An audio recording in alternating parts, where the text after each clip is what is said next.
ඉවරයක් නැති දේශපාලනය. දේශපාලනය. මේ වචනය ඇහුණාම බොහෝ දෙනාගේ හිතට එන්නේ බලාපොරොත්තු නෙමෙයි. වෙහෙසයි, කෝපයයි, නිරාශාවයි. ඇයිද? ඒක ඉවරයක් නැති නිසා. රජුන්ගේ යුගයෙන් අද පාර්ලිමේන්තුව දක්වා මුහුණු වෙනස් වුණාට ක්‍රීඩාව එකමයි. බලය. දේශපාලනය නරක දෙයක් නෙමෙයි. රටක් පාලනය කරන්න, නීතියක් හදන්න, ජනතාවගේ හඬ අහන්න දේශපාලනය අවශ්‍යයි. හොඳ දේශපාලනයක් තිබ්බොත් රටක් ඉදිරියට යනවා. ගොවියාට අගයක් ලැබෙනවා. ළමයාට අනාගතයක් තියෙනවා.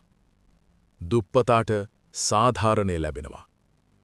නමුත් ප්‍රශ්නය පටන් ගන්නේ දේශපාලනීය සේවය වෙනුවට බලයට භාවිතා කරන වෙලාවට.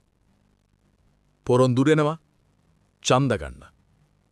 බොරුව කියනවා, විශ්වාසය හදන්න. ජනතාව බෙදනවා, තමන් ඉහළට යන්න. ජාතියෙන්, ආගමෙන්, පක්ෂයෙන් අපිව බෙදලා ඔවුන් එකතු වෙනවා. එක පක්ෂයක් යනවා, තවත් පක්ෂයක් එනවා. කතා වෙනස් වුණත් ප්‍රශ්න ඒමයි. ඒකයි දේශපාලනයේ ඉවරයක් නැති වටයක් වුණේ. නමුත් අපි හිතන්න ඕන එක දෙයක් තියෙනවා.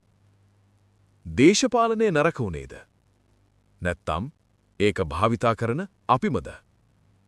අන්ධ විශ්වාස කරද්දී, ප්‍රශ්න නොකරද්දී, වරදටත් තප්පුලද්දී දේශපාලනය ශාපයක් වෙනවා. හැබැයි හිතන, විමසන, වගකීම් ඉල්ලන ජනතාවක් හිටියොත් දේශපාලනය වෙනස් වෙන්නම වෙනවා. ඉවර වෙන්නේ නැති දේශපාලනයක් තුල හොඳ පැත්ත තෝරගන්න පුළුවන් එකම දේ අපේ සිත.